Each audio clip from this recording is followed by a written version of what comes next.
Aral. So magandang gabi po. Tayo po ngayon ay nasa chapter 26 ng Isaiah, verse 13 to 14. So sa pagpatuloy natin, so tayo po ay samahan niyo po ako sa ating panalangin. Ama, maraming salamat po sa gabing ito sa pagpatuloy ng aming pag-aaral. Maraming salamat po sa stable na connection na makapag-connect sa maraming tao, maraming kapatid na makakarinig at makakapag-aral ng iyong salita. Panginoon, gabayan niyo po kami ang bawat isa, ang bawat mga kapatid namin na hindi namin nakakasama ay ito ang maging tulay para mas lalo naming sabay-sabay na matutunan ang iyong mga paalaala sa amin, Panginoon, sa pamumuhay namin, sa pagsunod sa iyo. Patuloy pong gabayan ang church, patuloy niyo pong gabayan ang bawat isa at magkaroon sila ng maayos at tahimik na sitwasyon para maunawaan ang iyong mga salita. Tinataas po namin ito sa ngalan ng iyong anak na si Jesus. Amen. So magandang gabi po sa lahat. Tayo po ay papatuloy sa ating pag-aaral. Tayo nga po ay nasa verse 13 to 14 ng chapter 26 ng Isaiah. At kahapon nga po ay natalakay natin ang tungkol sa pahayag ni Propeta Isaiah na tumutukoy sa kanyang parang punong-puno na siya doon sa patuloy na pagpapaalaala sa Israelita, sa buong Israel na sumunod kay Yahweh. At alam naman natin kung ano yung nangyari, no? Bakit ganun yung naging kinalabasan ng kanyang misyon, no? Sa kanyang mga pakipag-usap sa mga tao. At dito nga po ay halos isumpa niya sa kanyang panalangin kay Yahweh ang Israel. Subalit alam ng Panginoon ang kanyang gagawin, no? So wala pong sino man ang makapagdikta sa Panginoon kung anong kanyang dapat gawin kasi ito ay kanya nang naplano, no, nung simula pa man. At dito nga po tayo sa verse 13 to 14, ang dalawang talatang na to ay may tema na nasa pag-amin ni Propeta Isaiah na ang mga Israelita nga ay sumamba at nagtiwala sa ibang mga Diyos maliban kay Yahweh. At dito ay mapatalakay din natin ang anuman yung gawin natin ay wala tayong magagawa sa soberanya at kapangyarihan ng Panginoon. Sa verse 13, sinabi dito na, O Yahweh, aming Diyos, may ibang Panginoong sa amin nanguna. Ngunit ang pangalan mo lamang ang aming kinikilala. Ito po ay sa Magandang Balita, Biblia, no?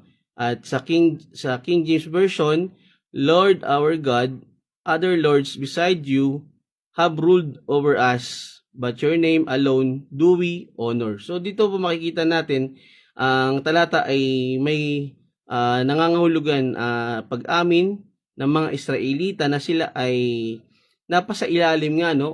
Ubaga na tuon yung kanilang oras o kanilang buhay sa ibang mga Diyos-Diyosan. Pwedeng ito ay sa otoridad ng mga tao, ng mga namuno sa kanila, bukod sa Panginoon. At dito, kinikilala dito ang kanilang nakaraang kawalan ng karapatan sa tunay na Diyos. Kasi nga, nandun yung pagtalikod nila at naghanap sila ng ibang aasahan, no? Na according sa kanilang pabor. Yun. So, at paghanap ng pag-asa sa ibang mga Diyos-Diyosan o mga pinuno na kanilang inaasahan or nakukunan na kanilang pangangailangan sa araw-araw sa halip na magtiwala nga sa tamang Panginoon, sa tunay na Diyos, sa tunay na Panginoon na hindi nila naalala na ang totoong Diyos na si Yahweh ang pinagmumulan ng lahat. So, dito mga kapatid, ito isang deklarasyon ng pagbabalik loob sa Diyos bilang kanilang tanging tunay na pinuno at paghahanap ng pagpapalaya mula sa kapangyarihan ng ibang mga Panginoon. Kasi nga, damanggit nga dito na mayroong mga Panginoon na silang sinusunod. So, magandang gabi kay Sis Irene. Yan, magandang gabi sa iyo kapatid. Dito nakita natin na ang mga Israelita ay tumalikod sa Diyos, no? Tumalikod at mas naghanap sila ng atensyon or pangangailangan sa iba. At maalala natin sa chapter 6, binanggit dito na aalsin talaga ni Yahweh no? Yung mga inaasahan nila na hindi na halos si Yahweh ang kanilang inaasahan. So dito nabaling ang kanilang atensyon sa iba at sila ay namuhay na umaasa sa mga pinuno o mga namuno sa kanila at nangunguna sa kanila. Ngayon din sa mismong kanilang sariling karunungan, no? Kaya nga ang Diyos ay nagalit at parurusahan sila at dahil di nga nila ito napapapurihan. Si Yahweh ay kanilang hindi sinunod at umasa rin sila sa nakapagbibigay sa kanila ng pangangailangan sa kanila araw-araw. So ipinapahayag ni Propeta Isaiah na may malaking pagtitiwala na muling magtatatag ang Diyos ng kapayapaan para sa Israel. So ito nga yung nabanggit kahapon sa verse 12 at alam ni Isaiah na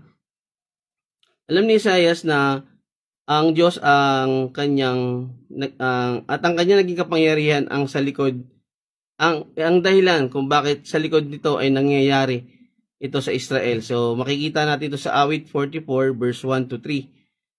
Yan, pwede natin basahin yan.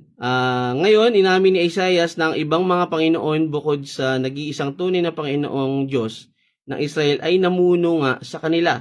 At ito nga yung tinutukoy dito sa verse na to. So, hindi malinaw dito kung ang tinutukoy ni Isaiah dito ay mga pinuno o ng mga Israelita ay ang mga pinuno ng mga dayuhan na sumakop sa kanila o ang mga huwad na Diyos-Diyosan na kanilang nilikha, no? Alam naman natin sa mga nakaraang talata, namuhay ang mga ito na mayroong mga tinatawag na ibang Diyos, no? Bukod kay Yahweh. So, pwedeng tinutukoy din dito na yun nga, mga taong sumakop sa Israel. So, ano man ang ibig sabihin ng linyang ibang mga Panginoon na namuno sa Israel noong nakaraan ay nilinaw ni Isaiah na sila ngayon ay mga bahagi lamang ng kasaysayan. Kumbaga, itong mga to ay nakaraan na, kumbaga history na lang, no? At hindi na kayang magbalik. So ang Panginoon lamang ang pinararangalan ng Israel. Ang Diyos lamang ang karapat-dapat purihin at sambahin. So ang lahat ng mga namuno sa kanilang inaasahan ay wala nang magagawa.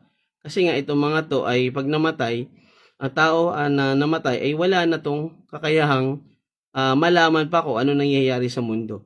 So dahil sila nga ay mga patay na, marahil ang mga Diyos-Diyosan na lamang ang kanilang ginagawa sa kanilang isipan ay mga wala pa rin kakayahan. So dahil dito, itong mga huwad na ito ay kanilang create at ang Diyos nga ay kanilang tinalikuran.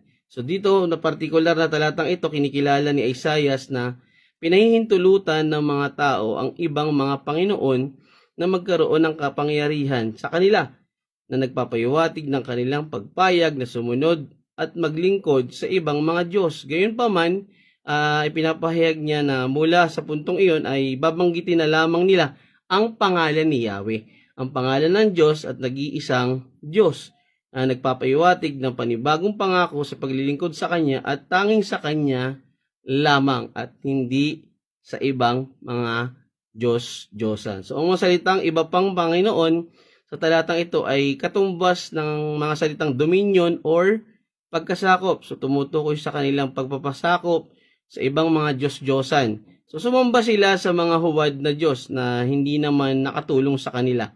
Sumamba sila sa mga huwad na Diyos na sa halip ay nagdala pa nga sa kanila ng maraming sumpa at mga kaguluhan sa buong bayan. Kasi nga, hindi naman talaga yun ang mula kay Yahweh na mga salita, no? Kasi nga, ito yung makapagbibigay sa kanila lalo sa ng pagkaligaw o pagkalito. So, particular dito ay si Baal. Kung maalala natin, ito sa talagang sa panahon natin, kilala to na Diyos ng mga Diyos-Diyosan ng mga Canaanites, no, ng mga Kanaan na nagdala nga sa kanila ng maraming kaguluhan. At dito nga po ay si Baal ay nangangulugan din na asawang lalaki na tumutugma sa naging pagtataksil ng mga Israelita sa Diyos na si Yahweh o si Jehovah. So iniwanan ng mga Israelita ang kanilang Diyos na si Yahweh at sumama sa bagong Diyos na nagngangalang Baal. sila ay nangalunya, kaya sa lumang tipan ay tinawag din silang mga patutot o prostitute. So ito po yung ito po yung paghahanap ng ibang asawa, kasi nga dito sa part na to ay si Yahweh ang kanilang Diyos, tapos naghanap sila ng ibang Diyos. Kaya dito nabanggit ang salitang prostitute. So pangangalunya o adultery. Kinasal sila kay Yahweh, subalit naghanap ng ibang Diyos, at ito nga ay tumutukoy sa kanilang pangangalunya. So originally theologically betrothed, no? Betrothed nga kasi at talagang wedding noon. Kasi ang wedding sa mga huling panahon pa. So nangyari dito ay pumatol sila kay Asherah, the god of Canaanites, at sa iba pang mga Diyos-Diyosan. So ito ang nilalarawan na aklat ng Isaiah sa chapter 26 verse 13. So as usaping church, marami ang umaalis sa simbahan. Bakit? Kasi sa tamang pagtuturo ng mga ng pastor ay dito makikita natin na marami ang tinatamaan, no? In present days, meron tayong mga bagay na na-experience natin yung mga tao na grabe naman mapagsalita, di ba? Grabe naman. So, alam natin na ang salita ng Panginoon is tulad ng isang double edged sword, no? Na talagang yung totoo is sobrang sakit.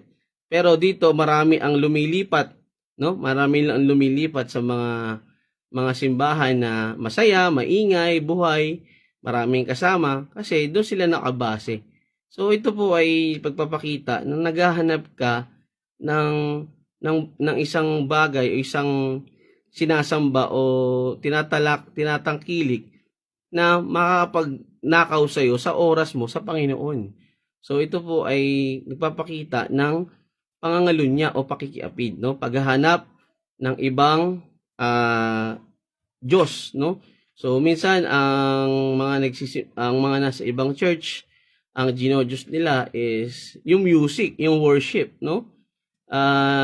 Actually, karamihan ngayon ang mas tinatangkilik nila yung music, hindi yung message, no? So doon pa lang sablay na, no? Ano ba yung pinaka-importante? Yung music ba para ma-feel mo yung ang sarap ng pakiramdam ko? Hindi po, no? Ang tunay na essence ng pagsamba is malaman mo yung salita ng Panginoon para siya ipapurihan, no? So dito sumasakop ang talatang ito sa mga tema ng soberanya ng Diyos, ang katapatan ng kanyang bayan, at ang tuksong bumaling sa huwad ng mga Diyos. So ang propesiya ni Isaiah ay sumasalamin sa patuloy na pakikibaka ng mga Israelita upang manatiling tapat sa kanya, at ang kanilang patuloy na pangangailangan para sa pagsisisi at pagpapanibago ng kanilang pangako sa kanya. So magandang gabi po sa aking mga kapatid na napapadaan at nagjo-join. So magandang gabi, salamat po sa inyong pagdaan. Kaya nga tayo mga kapatid, habang tayo ay nabubuhay pa sa mundo, ay manatili tayong tapat sa Panginoon. Kanino ba tayo nagiging tapat? Baka akala natin sa kanya tayo nagiging faithful, pero hindi natin alam sa career, sa business, sa mga kaibigan, sa mga bagay, sa pera or sa property, no? So kadalasan tayo po ay nadideceive. Pero dito po makikita natin ang Israelita ay nandun sila sa pag-amin na sila ay tumalikod sa Panginoon. Pero dito, ngayon nga ay sila ay bumabalik at sa Panginoon na umaawit. So, ang simbolismo ng talatang ito ay partikular na makapangyarihan. Ang pagtukoy sa ibang mga Panginoon na may kapangyarihan sa mga tao ay mauunawaan bilang isang pagtutulad sa mga tukso o paggambala na humihila sa atin palayo sa Diyos. So, sa mga Israelita, ang ibang mga Panginoon ay literal na kumakatawan sa literal na imahe o mga Diyos-Diyosa ng mga ibang lahi na sa kanilang nakapaligid. Sa ating panahon, ito ay maaaring kumakatawan sa anumang bagay na mauuna sa ating sa ating buhay kaysa sa ating kaugnayan sa Diyos. Madalas tayo ay napupukaw yung atensyon natin sa mga kasiyahan, sa mga material na pangangailangan natin sa araw-araw, madalas ay naiiwan natin ang Panginoon. Ibig sabihin parang nadi-disregard natin, no? Nawawala na dun sa top priority natin ang Panginoon, at yun nga, nahihila na tayo ng mga bagay na to papalayo sa Kanya. So dito sa ating Panginoon, ito yung kumakatawan nga sa mga bagay o material na pag-aari, makamundong pagnanasa o maling ideolohiya. Ang pahayag na pagbanggit ng iyong pangalan ay nangangahulugan ng pagbabalik sa Diyos bilang ang pinakamataas na otoridad at pinagmumulan ng patnubay sa kanilang buhay. So makikita natin dito mga kapatid na ang mga Israelita, sa darating na panahon, ang Israelita, ang sa Diyos sila sasamba, sa Diyos sila magpupuri, at ganoon din ang mga tao, no? So lahat ng umaagaw ng oras at atensyon natin upang papurihan at parangalan ng Diyos ay tinatawag na nating tong mga Diyos-Diyosan. Pero dito, makikita natin na ang pagkilala sa kapangyarihan at sa pangalan ng Diyos ay may kasiguraduhan sa Kanya. So, ang career, property, tao, sobrang pagka-idol mo sa tao, ito ay example po ng pagkawala mo sa Kanya o ang paghahanap mo sa iba. Kumbaga sa isang asawa, naghanap ka ng ibang lalaki or no. So ang tinutukoy natin dito ay ang pagiging tapat mo sa Diyos. So isang bagay na mas binibigyan diin mo ng halaga ay ang bagay na mas binibigyan mo ng oras, no? Simpleng panalangin hindi mo na magawa kasi nagsi-cellphone ka na, nanonood ka na kung ano-ano, may ginagawa ka na o nasa party ka na. So, nawawala na po yung ating pagiging tapat natin sa Panginoon. So, bilang mga Kristiyano, mahahanap din natin ang personal na aplikasyon. Sa talatang ito, madalas tayo naharap sa mga tukso at abala na maaaring humila sa atin mula sa ating debosyon sa Diyos. Tulad ng mga Israelita, dapat nating patuloy na pagtibayan ang ating pangako na maglingkod sa Diyos at sa Kanya lamang, talikuran ng anumang bagay na naglalayong pumalit sa Kanyang lugar sa ating buhay. So hindi naman dito sinabi na typical na tayo ay mawawala sa ating pang-araw-araw na pamumuhay, kundi yung sinasabi dito na yung pagiging tapat natin sa Panginoon, yung paglilingkod natin. Ano ang mga pinatutukuyan dito? Siyempre, yung simpleng pagsunod, no? Yung pagsunod mo sa Kanyang mga utos, sa Kanyang mga salita. At ito po ang nagpapatibay sa ating relasyon sa Kanya. Bakit? Kasi yung simpleng utos na ating tinatalikuran or sinusuway, nagpapakita ito ng hindi katapatan. No? Kasi bakit? Mayroon tayong mas sinusunod na iba eh. No? Mayroon tayong mas binibigyang pansin at oras at hindi ang Kanyang mismong utos. So dito makikita natin na sa simpleng panalangin, pagbabasa ng Biblia at lalo na sa pagsunod sa Kanyang mga utos ay isang patunay na ito po ay ang pagiging tapat, no? Yung ipinamumuhay natin ang Kanyang salita at pag-iwas sa mga bagay na makasalanan at kasuklam-suklam sa Panginoon. So makikita natin na tulad natin, ilagay natin sa ating sitwasyon, no? Bilang tao, ayaw natin ang mga mahal natin sa buhay mas magtiwala sila sa ibang mga tao kaysa sa halip na sa ating mga pamilya, no? 'Di ba? Andun yung hindi mo pagiging pwedeng nawawalan ka ng tiwala sa tao, 'di ba? Pero dito, ang Panginoon mismo, sa Kanya mismo tayo dapat mas maging tapat, no? Kahit anumang mangyari. Again, ang Israelita ay ang pangalan ng Yahweh ang kanilang sasambahin at papupurihan, no? Sa kabila ng kanilang pagkakaroon ng mga Diyos-Diyosan at mga tinangkilik na mga tao, no? Na nawala sila sa pagsunod kay Yahweh, ay nandito sila ngayon at sila ay kay Yahweh ngayon nagbabalik, no? At umaawit. Sa pagtatapos ng talatang ito ay isang makapangyarihang pagpapahayag ng katapatan sa Diyos at isang pagtanggi at pag-iwas sa huwad ng mga Diyos at mga Diyos-Diyosan. Ito ay nagsisilbing paalaala ng Panginoon at otoridad sa ating buhay. Ang talata ay nagdadala ng isang walang hanggang mensahe na patuloy na umaalingaw-ngaw sa mga mananampalataya ngayon na tumatawag sa atin na manatiling tapat sa Diyos at labanan ang mga tukso at anumang mga bagay na naglalayong ilayo tayo sa Kanya. So, marami ngayon mga kapatid na nakakilala, no? Nakakilala daw sila sa Panginoon. So, samantala, hindi nakikita sa kanila, ano? Hindi nakikita sa kanila ang bunga at resulta.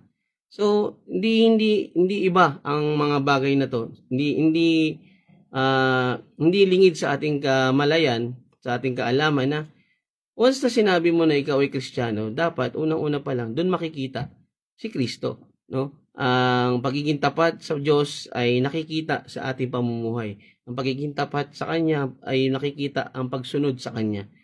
At hindi sa pagsunod sa ating sariling kagustuhan lamang. At ang kalooban ng Panginoon lamang ang mangyayari sa panahon na to. Yan. So, marami ngayon ang patuloy na namumuhay sa mga makamundong bagay. Marami ang nagtuturo ng mga maling aral. At ang nakakalungkot ay mas lumalago pa ang mga ito. No? Mahalagang bigyan ng pansin ang mga maliliit na pagtuturo na ito at dapat saliksikin din natin kung ito ba talaga ang tinutukoy ng Diyos sa kanyang salita. So, hindi yung mga dahil nararamdaman mo lang na maganda ang pakiramdam mo dahil narinig mo to o maayos ang naging resulta sa buhay mo dahil naging maganda sa pandinig at ito ay nakabase lamang sa emosyon ay talagang maliligaw ka. Maliligaw at maliligaw ang mga nagbibigay ng oras para sa mga ganitong katuruan dahil tayo again sinabi ng Panginoon na marami ang magkukunwaring tupa mga oso o mga dito yung mga magtuturo na nagkukunwaring sila ay mga tupa pero sa bandang huli ay sasakmalin ka. So mga kapatid, tayo ay patuloy na mag-aral tulad ng isang mga Bereans, no? So again, ang talatang 13 ay tumutukoy sa pag-amin ng mga Israelita dahil sa kabila ng kanilang pagtatangkilik sa mga Diyos-Diyosan ay nakita nila na dapat sa kayawi pa rin sila bumalik at magpuri at sumamba, no? So tulad nating mga naliligaw minsan, dapat nating maalalahanan ang ating mga sarili na tayo ay lumapit sa Kanya at sa Kanya lamang tayo umasa at magtiwala. Sa verse 40 naman, mga patay na sila at hindi na mabubuhay sapagkat pinarusahan mo at winasak na ganap. Hindi na sila maaalala kailanman. Sa English ay, they are now dead, they live no more, their spirits do not rise. You punished them and brought them to ruin. You wipe out all memory of them. So, ang verse 14 ay tumutukoy sa pag-asa sa kabila ng kanilang naging pagtataksil kay Yahweh. At dito ay nakatingin sila at umaasa sa kinabukasan ng pagliligtas ni Yahweh. At ito nga yung millennial kingdom, no, pagkatapos ng Great Tribulation. Ang talatang ito ay tumutukoy din sa mga Diyos-Diyosan na dating sinamba ng mga Israelita na pinapahayag dito na sila ay pawang mga patay na at hindi na makakabangon pang muli. So, winasak sila ng Diyos. So, ang talatang ito ay nagmula sa malawak na mga pahayag na proteksyon na binibigay ng Diyos sa mga taong sumusunod sa Kanya. Nagpapakita na sa ating pagsunod ay aalagaan tayo ng Diyos at ibibigay sa atin ang lahat ng protection. So lahat ng bagay, no, maalala natin kagabi, binanggit ni Pastor Dom, na anuman ang atake ng mga tao sa lingkod ng Panginoon, siyempre sa mga pastor, ay kahit kailan hindi ito hayaan ng Panginoon na bumagsak, no? So mabigat, masakit, madalas, subalit nandun pa rin yung kapayapaan, nandun pa rin yung kapahingahan kasi kasama natin ang Panginoon. So, mahirap sumunod. Yan ang isa sa mga pinaka problema ng karamihan, no? Problema ng mga tao, problema ng tao dahil minsan against sa kanilang kagustuhan. Subalit, sa ating pagsunod mga kapatid, tandaan natin, once na tayo sumunod, kasama natin ang Panginoon. Di ba? Siya lang yung nag-utos na sinamahan tayo. Madalas, di ba, pag nag-uutos tayo, ay yun lang inutusan natin ang lumalakad, no? Pero tayo dito, inuutosan tayo ng Panginoon. Pero kasama natin siya. At tayo ay may kasiguraduhan na may naghihintay sa ating magandang resulta na mula sa Panginoon. So, mga pangunahing punto tungkol sa talatang ito ay patay, hindi sila mabubuhay. So, binibigyan diin ng pariralang ito na ang wakas ng kanilang pagkawasak na nagpapahiwatig na hindi sila bubuhayin muli o babalik sa kapangyarihan. Bakit? Kasi nga, again, ang Diyos lamang po ang kayang gawin, ang kayang mabuhay muli kasi nga siya ang pinakamapangyarihan sa lahat. Sa susunod na talata, sa parirala, ang taong namatay ay wala nang nalalaman sa mundo. So wala nang kakayahan pang makabalik dahil ang Diyos lamang nga ang nag-create dito, no? Ang lumikha. So pinaparusahan at winasak mo sila. Ang Diyos ang ahente ng pagkawasak na ito na aktibong kumikilos laban sa masasama.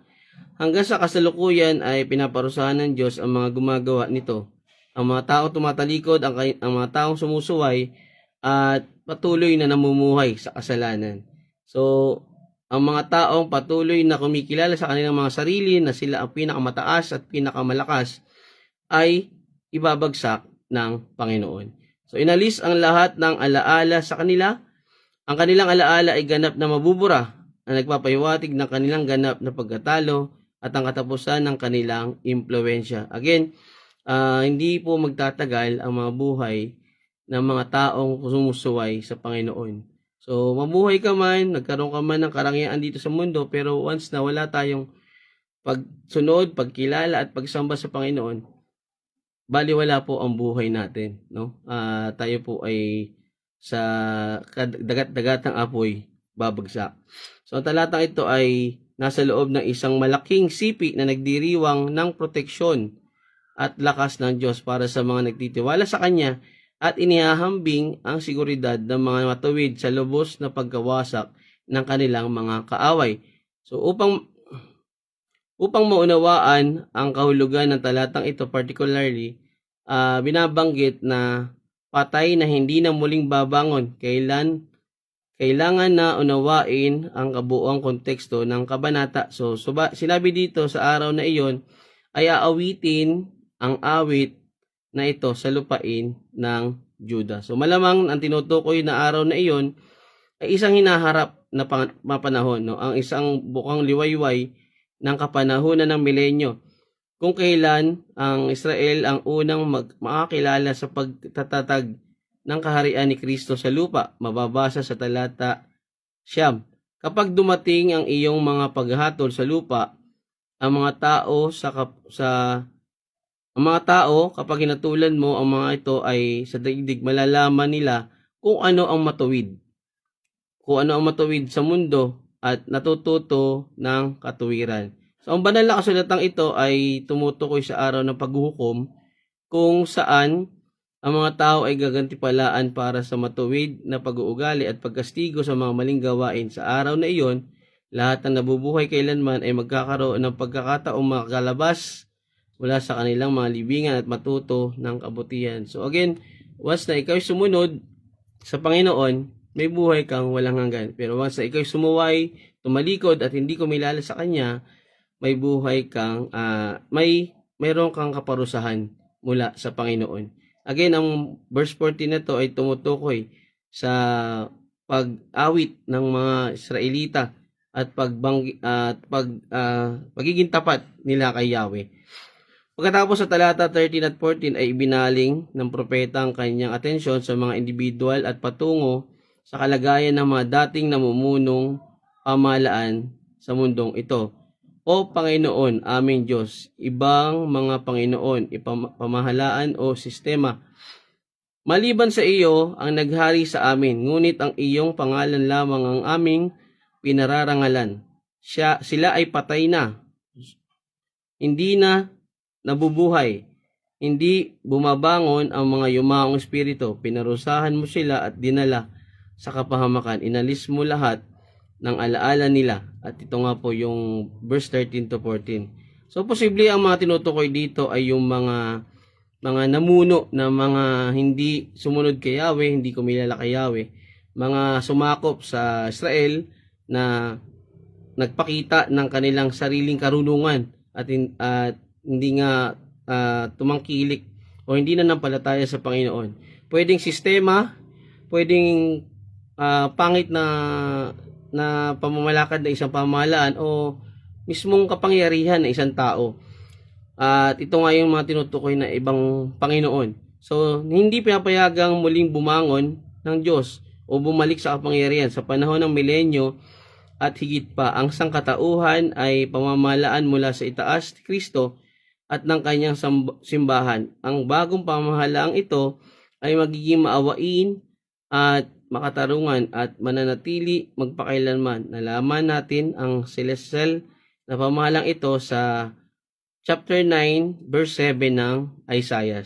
So makikita natin dito mga kapatid na ang pagkakaroon ng tapat na pamumuhay sa Panginoon ay nagdadala sa atin sa kasiguraduhan sa dulo, no? Sa darating na panahon. So hindi nahayaan ng Panginoon na makabalik o makabangon pa ang mga itong uri ng mga tao o mga sistema na sa kanya ay sumuway o nagtalik o nag-agaw sa kanya.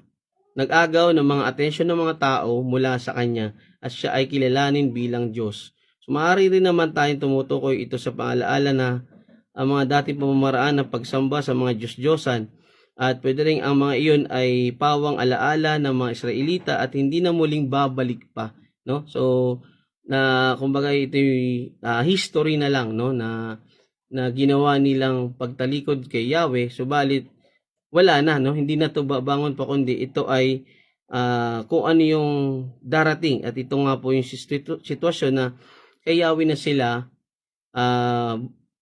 kay Yahweh na lamang sila sasamba. So alaala ng mga Israelita noon, so itinapon na sila ng Panginoong Diyos sa malalim na balon at hindi na sila makakaahon malibang pakawalan sa takdang panahon ni Yahweh. So makikita natin mga kapatid, no, ang soberanya at kapangyarihan ng Panginoon ay walang makakapigil, no? Walang makakapag-question or makakapagdikta sa Panginoon dahil alam ng Panginoon ang kanyang gagawin, lalo-lalo na sa mga totoong sumampalataya sa kanya, totoong kumilala at nagtiwala. At dito nga po, isang bagay na ang pagsunod at pagkilala natin sa Panginoon ang isang pagpapakita ng pagiging isang tapat na mananampalataya. So ang tema ng banal na hustisya ay nagpapahayag ng malakas ang talata. Ang tinatalakay dito ay nakapokus sa kapalaran ng mga umaapi sa bayan ng Diyos.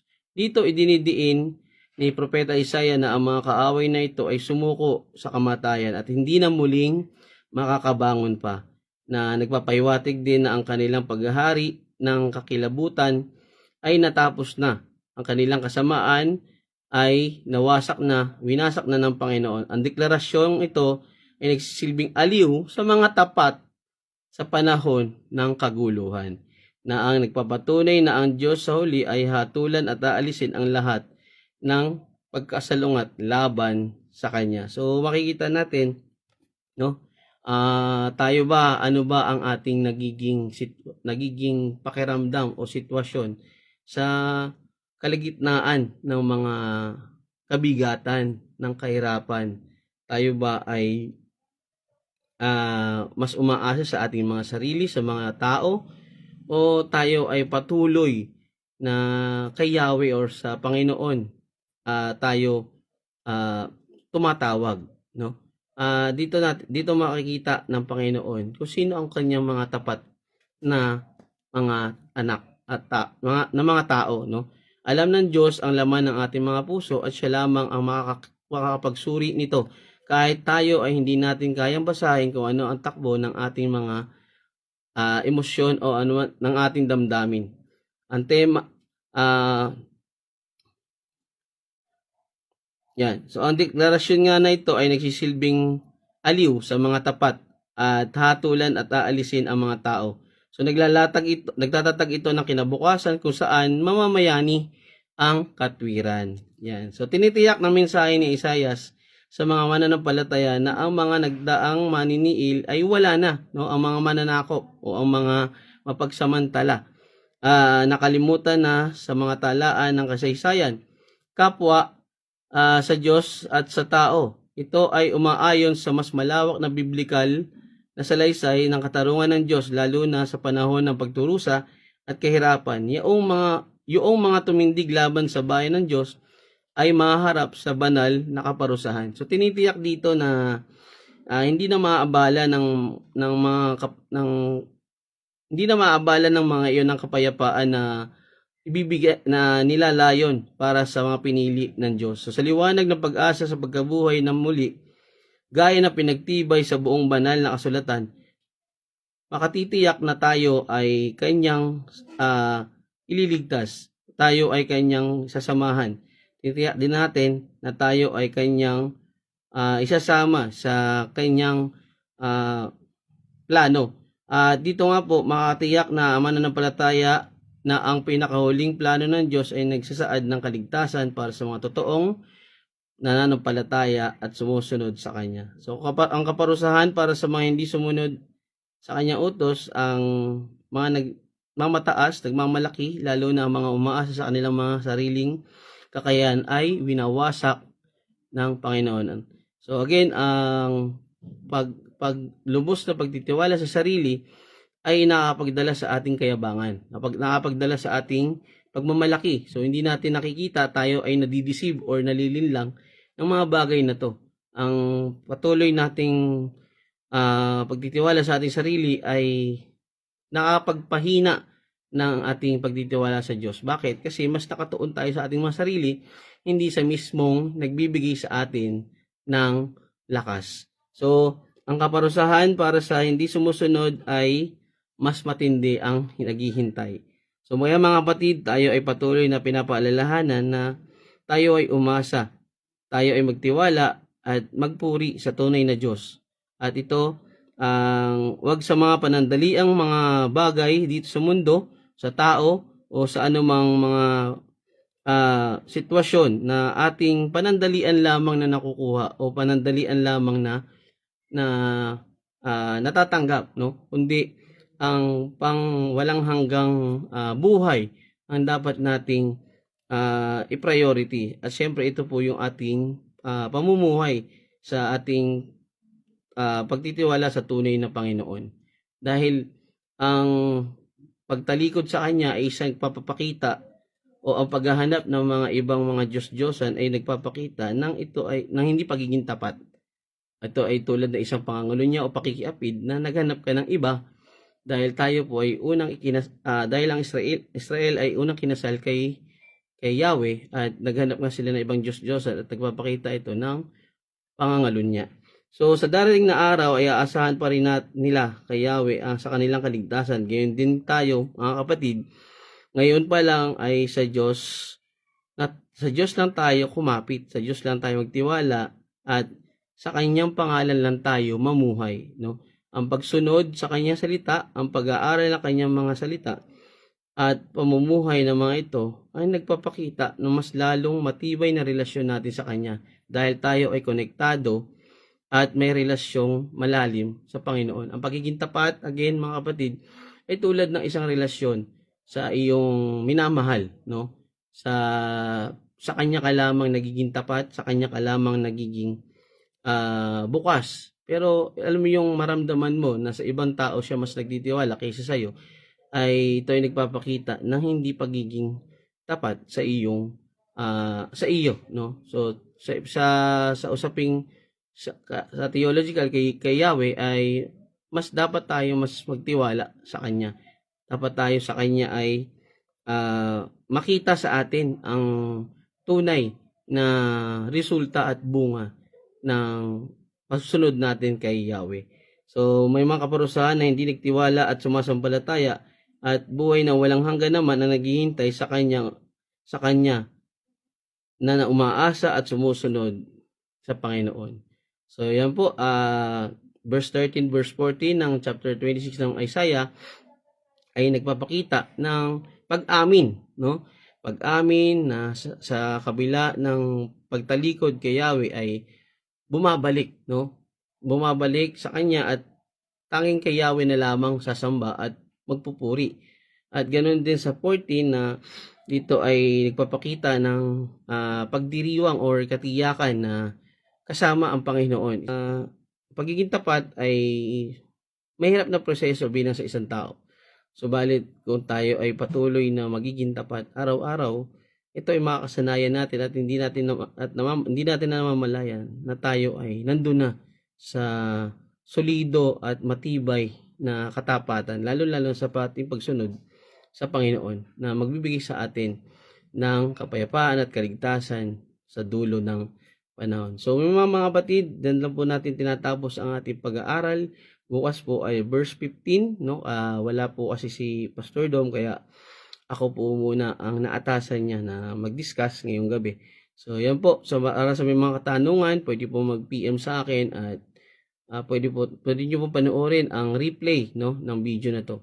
So maraming salamat mga kapatid, tayo po ay sama-sama muling manalangin sa ating pangwakas na panalangin. Maraming salamat po, Ama, sa karunungan na binigay mo sa akin, karunungan na binigay mo sa bawat isa, sa mga makapanood ng video na to, na sila ay malinawan na ang pagiging tapat sa iyo ang pinakasusi sa lahat. Walang iba na dapat kaming papurihan, parangalan at sundin at pagkatiwalaan, kundi ikaw lamang na tunay na Diyos na lumikha ng lahat. Sa ikaw na lumikha ng lahat ng nilikha, ay ikaw lamang ang may kakayahan ng lahat ng bagay na hindi namin lubusang maunawaan. Ama, patuloy niyo kaming gabayan, ang mga wala dito, ang mga makapanood nito ay ikaw po ang magbigay sa kanila ng kaliwanagan at ng kaliwanagan na maunawaan ang iyong salita at ito'y kanilang maipamuhay at mapagbigay ng kapurihan at kaluguran sa iyong pangalan, Panginoon. Tinataas po namin ito sa ngalan ng iyong anak na si Jesus.